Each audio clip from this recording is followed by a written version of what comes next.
इन 5 सालों में अगर देखा जाए तो गवर्नमेंट ने काफ़ी अच्छा काम भी किया है और कुछ चीज़ें रह भी गई हैं जो उन्हें पूरी नहीं कर पाए।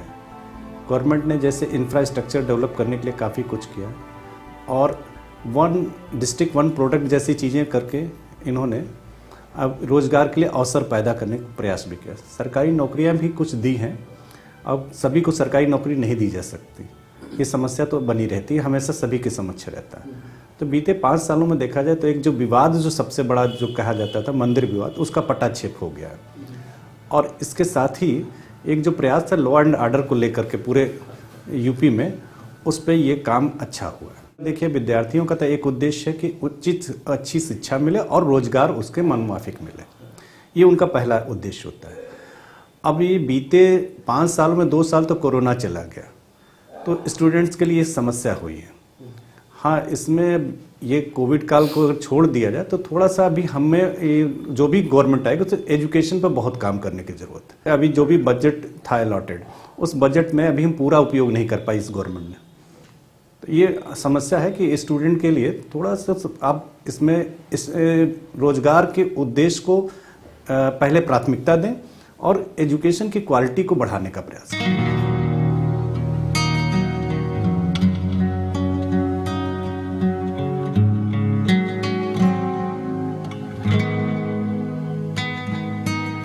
जैसे हमारा 10 बीघा 8 बीघा की खेती है, उसमें के सब जानवर चल लेते थे, गाय चल लेते थे छुट्टे।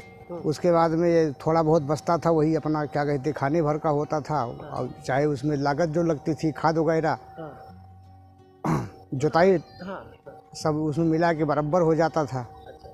जैसे हमारे पास घर नहीं थे रहने के लिए, घर भी नहीं मिला हमको। खेती के लिए जो खादे बिया मिलता है ये भी नहीं मिला हमें, बीज भंडार से कुछ मिला ही नहीं। उसके लिए हम गए सोसाइटी तो बोलते थे कि वो अपना आधार कार्ड लेके आओ, ये करके लेके आओ तब मिलेगा। वो भी कहते थे हमेशा कि अभी है नहीं, खाद में गोदाम में खाद है नहीं। योगी जी 5 साल अपने हाथ से पूरे प्रदेश को चलाना चाहे और वो किसी पे विश्वास तो किए नहीं, ना एमपी पे ना एमएलए पे। खुद ही अपना 42 बार अयोध्या आए हैं 5 साल में, तो लेकिन कुछ विकास नहीं दिखाई दिया। किसानों के प्रति कोई कुछ नहीं विकास दिखाई दिया, कुछ नहीं दिखाई दिया। और सांड भैंसा जो इनके हैं बैल, वो सब चर ले रहे हैं, बहुत तबाही है। हम ही भी 8000 का तार लाए हैं, तब रूंधे हैं, तब बोए हैं। धान बिक रहा है 12 रुपये किलो, धान बिक रहा है और 14 रुपये किलो गेहूँ बिक रहा है। तो क्या मतलब है खेती करने से? मुद्दा ये है छुट्टा जानवर जो छोड़े हुए हैं वही अपना जैसे भी ये बांधा हुआ है, इसको अगर खोल छुट्टा कर दिया जाए, 10 20 50 होके इकट्ठा होके रहते हैं। अपना दिन भर आज किसान अपना खेत देखेगा, रात में थोड़ी देख पाएगा। मान लो रात भर वो देखेगा, 10 बजे 11 बजे तक देखेगा, सोएगा वो कि दिन रात खेती देखता रहेगा। गुजारा ये रिक्शा चलाते हैं और अपना वही खेती करते हैं, उसमें से जो भी होता है वो खाने के लिए होता है। इसके लिए साग सब्जी अपना फ्रीबीज का तो सभी राजनीतिक दल इसका उपयोग कर रहे हैं। वो फ्रीबीज के माध्यम से उनका एक ही उद्देश्य है कि वो हर हाल में मतदाताओं को लुभाना चाहते हैं। वो देखिए, ग्रेजुएशन लेवल पे जो भी आपने लैपटॉप है, इससे पहले लैपटॉप बांटे गए, इस बार टैबलेट दिया गया है। तो इसकी वजह से आप देख रहे हो कहीं ना कहीं उनके मन में वोटरों को लुभाना है। हाँ, इसके माध्यम से हो सकता है कि एक व्यक्ति मतलब वो उनका एक टारगेट वो अपना बताने के लिए कह रहे हैं कि हम लोगों को जागरूक करना चाहिए, डिजिटल जो इस समय क्रांति चल रही है उससे लोगों को लाभान्वित कराना चाहते हैं और जिनके पास संसाधन नहीं उनको उपलब्ध करा। देखिए, कौशल विकास केंद्र खोले गए हर जगह, उसमें लोग भाग भी ले रहे हैं। यूनिवर्सिटी लेवल पे सभी जो स्टेट यूनिवर्सिटी हैं सबको प्रोत्साहित किया गया वोकेशनल कोर्सेज खोलने के लिए। उसमें हमारा विश्वविद्यालय भी है, यहाँ भी वोकेशनल कोर्स चल रहा है। पिछले हम लोग 3-4 साल से पहले ही शुरू कर चुके हैं। जैसे वीवोक करके एक है, वीवोक मास कम्युनिकेशन में भी है, वीवोक फैशन में भी है, वीवोक ऐसे करके गारमेंट टेक्नोलॉजी में है। ऐसे कई चीज़ों को हमने लिया है, तो उससे लाभान्वित हो रहे हैं।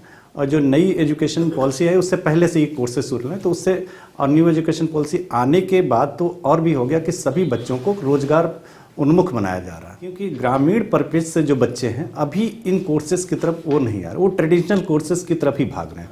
उनके जैसे इंटर लेवल पे है तो वहाँ के बाद सीधे इंजीनियरिंग और मेडिकल की ओर जाता है। ग्रेजुएशन जिसने ले लिया तो उसका एक उद्देश्य रहता है कि हम एग्जामिनेशन कंप्लीट करें, ग्रेजुएशन कंप्लीट करें और ग्रेजुएशन कंप्लीट करके किसी एग्जामिनेशन की तैयारी करके हम नौकरी पा जाएं, ज़्यादातर उद्देश्य। अब कुछ जो अच्छा कर जाते हैं तो मास्टर्स करते हैं, मास्टर्स के बाद उनके फिर अपॉर्चुनिटी जो टीचिंग में मिल जाते हैं, कुछ रिसर्च में मिल जाते हैं। किसान हर हाल में नुकसान में जा रहा है। बीज, खाद, बुवाई, जुताई कुल मिला करके डीजल महंगा हो गया है, जुताई महंगी हो गई है, सिंचाई महंगा हो गया है।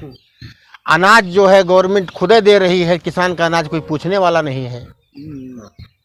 कौन पूछेगा? मार्केट में कोई पूछ नहीं रहा है। मैं आलू बोए थे भी 1 बीघा, 6,000 रुपया लगा है लागत, और 12 कट्टी आलू निकली है। 12 कट्टी आलू निकली है 6,000 में। अब जितना आलू निकली है उतना लागत है बराबर पे। हम लोग किसान हैं, खेती है तो बोए जोतेंगे जरूर, जैसे भी हो अपने बच्चों को पालने के लिए तो कुछ ना कुछ तो करेंगे, ऐसे प्रति तो पड़ा नहीं रहेगा। सरकार जो भी पैदा होता है उसमें बर्दाश्त करते हैं, उसी में अपना परिवार पालते हैं। जॉब्स क्रिएट हुए हैं लेकिन पर्याप्त नहीं, क्योंकि हमारी संख्या भी बहुत भारी है। उस परिप्रेक्ष्य में देखा है तो हम नहीं कर पाए हैं। उसके लिए काम अभी और करना होगा। यदि ये गवर्नमेंट रिपीट होती है तो उससे काम करना होगा। यदि नेक्स्ट कोई आती है तो उसे कुछ नए सिरे से करना होगा। हमारा ये जो राज्य है, यहाँ पे जाति अभी हावी है, पॉलिटिकली भी हावी है, समाज में भी हावी। देखिए अब यहाँ पे आप जैसा सोचे कि आप एनसीआर में देखें, एनसीआर क्या कैपिटल में देखिए तो वहाँ पे उतना नहीं प्रभाव दिखेगा, अदर स्टेट में भी नहीं दिखा। लेकिन यहाँ पे ये चीज़ आपको देखने को मिल रही है। इसका वजह ये है कि हमारी संरचना ही ऐसी है कि हम अभी उस तरह का पा नहीं पाए उस लक्ष्य को। हाँ, सोशल इंजीनियरिंग शुरू हुई है लेकिन अभी उस दौर से अभी कहीं जो लक्ष्य है उससे बहुत दूर है। स्टूडेंट से देखिए हम लोग जो प्रयास रहता है क्लासेज में, तो हमारे लिए हर एक स्टूडेंट बराबर है और हम लोग का प्रयास रहता है कि बच्चे चाहे अपर कास्ट के हों चाहे लोअर कास्ट हो, दोनों एक साथ बैठें, एक साथ रहें और एक जैसा व्यवहार करें। हमारा भी व्यवहार रहता है और हम बच्चे से जो भी क्लास चाहे अपर कास्ट का हो चाहे लोअर का, हम अपेक्षा करते हैं कि दोनों एक दूसरे से समरसता के साथ रहें और इसी भाव से हम लोगों से बात भी करते हैं। अगर लोगों में जैसे जिज्ञासा होती है, जैसे कुछ आरक्षण के मुद्दे को लेकर होती है, कुछ जाति भाव, भेदभाव, उसके पे हम लोग डिस्कस करते हैं। क्योंकि हमारा जो विभाग है पत्रकारिता के, हमारे बच्चे ये रोज़ फेस करते हैं। उनको जिस कम्युनिटी में जाना उस तरह से अगर वो बच्चे अगर इस चीज़ को नहीं जानेंगे कि ऐसे करना है, हम एक समाज में कैसे रहना, कितने लोग हैं, कैसे लोगों से कैसे बिहेव करना, तो ये संभव नहीं हो कि वो अपने करियर को आगे बढ़ा सके। कोई भी सरकार है, हमारी अपेक्षा होती है कि सरकार ही करेगी, हमारा सामाजिक दायित्व तो नहीं है। लेकिन इस कोरोना काल में हम लोगों सबने एक चीज़ महसूस की कि सरकार के साथ साथ सामाजिक संगठनों ने ज़्यादा काम किया। आप खुद देखे होंगे, लोग आ रहे थे, लोगों ने जगह जगह लंगर लगाया, लोगों को खिलाया पिलाया और लोगों ने मदद की। सामाजिक संगठन इसमें बहुत बढ़ चढ़ के आए, इसलिए इसमें सरकार को भी प्रोत्साहन मिला और वो करने को बाध्य हुई। राजनीतिक दलों को तो एक शब्दावली चाहिए, वो एक शब्द को पकड़ के चलते हैं और एक इशू बना देते हैं उस शब्द को। आजकल तो देखिए जो भी नेता मिलेगा तो लगता है व्याकरण रोज ही रच रहा है, भाषा व्याकरण नए नए शब्द गढ़ते जा रहे हैं वो लोग। इस मुद्दे पे आप कभी देखिए, कोई प्रतिपक्ष या पक्ष हो, सभी ने नए नए शब्दों का इजाद किया। तो कभी कभी तो लगता है कि एक पाठशाला आपको नए शब्दों की इनसे सीखने को मिल रही। और कभी कभी एक शब्द को जब लेके चलते हैं और हाइप हो जाता है तो वो इशू भी बन जाता है। जैसे गुंडा शब्द लेके चल रहे हैं कोई, तो वो उनके कार्यकाल में ऐसा था, आपके कार्यकाल में ऐसा, तो उन दूसरे शब्द को पकड़ के चलते हैं कि आपके यहाँ ऐसा है। तो थोड़ा सा हमें लगता है कि राजनीतिक दलों को सभ्य आचरण कर का परिचय देते हुए और स्वस्थ वातावरण पैदा करके मुद्दों पे बात करनी चाहिए। अपेक्षा भैया थोड़ा बेरोजगारी को लेकर के है। यहाँ की जनता जो है उसको बहुत तरह से, जो युवा है बेरोजगार हैं वो बहुत ज्यादा परेशान है। अच्छा, कोई नियुक्ति 5 साल में नहीं किया, कोई रोजगार नहीं मिला। अच्छा, अयोध्या के नाम पर के जैसे कि दीपोत्सव हुआ, ये सब हुआ, तो वो यहाँ की जनता को व्यक्तिगत लाभ नहीं मिल पाया। उसका मार्केटें बंद हो जाती है, लाभ बंद हो जाता है, सब सब कुछ बंद हो, गवर्नमेंट की व्यवस्था से सब बंद हो जाता है। अच्छा, तो इसलिए दिक्कत हो रही है। एक पार्किंग अयोध्या में नहीं है, कहीं आप 150 गाड़ी खड़ी कर दीजिए, कोई व्यवस्था नहीं है। व्यवस्था नहीं, बस नाम। और आपसे बतावें कि अयोध्या के नाम पर के बीजेपी के पहले भी जो सरकारें रही, चाहे सपा की रही हो, चाहे बसपा की रही हो, चाहे कांग्रेस की रही हो, सबने अयोध्या को कुछ न कुछ दिया। अच्छा, ऐसा नहीं है, हाँ। लेकिन वो सब खा पी करके सब बराबर हो गया। अयोध्या वैसे रह गई, स्थानिक कुछ लाभ कुछ नहीं, कुछ लाभ नहीं। अच्छा, गलत मैसेज जा रहा है, गलत मैसेज जा रहा है। आपसे बताएं क्या गलत मैसेज जा रहा है? अब गलत मैसेज जा रहा है कि जन्मभूमि बन रहा है, ये हो रहा है, वो हो रहा है। हाँ। काम बहुत स्लो चल रहा है। हाँ, अब इनका 31 तक टारगेट है जन्मभूमि बनाने का। हाँ, हाँ, समझ रहे हैं, इसको आप जानते होंगे। हाँ हाँ। तो ऐसे है, जब पहले जब था कि अगर 10 दिन का मौका मिल जाए, 1 महीना का मौका मिल जाए, जन्म बन जाएगा। 3.25 साल हो गया हाँ।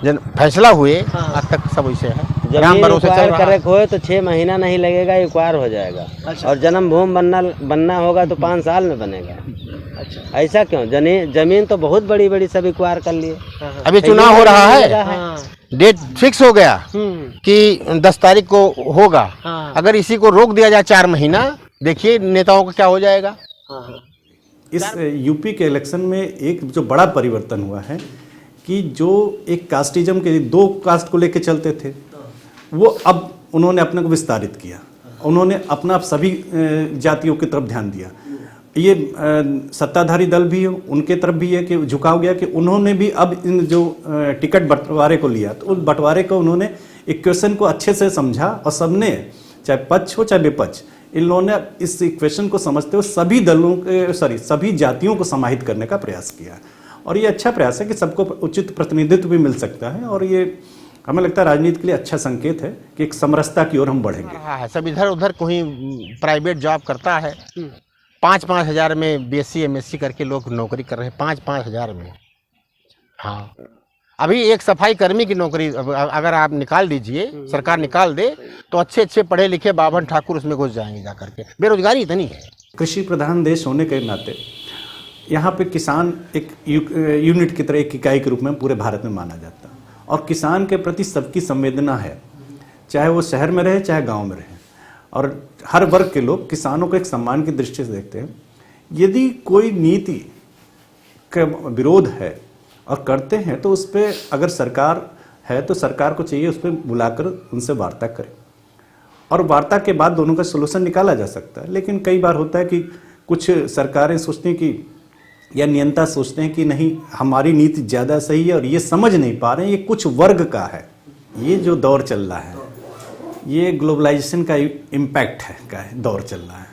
आप देखेंगे हर चीज़ की वैल्यू तय हो रही है, और हर चीज़ में, हर व्यवसाय में गिरावट आई है। तो पत्रकारिता की अछूता नहीं है।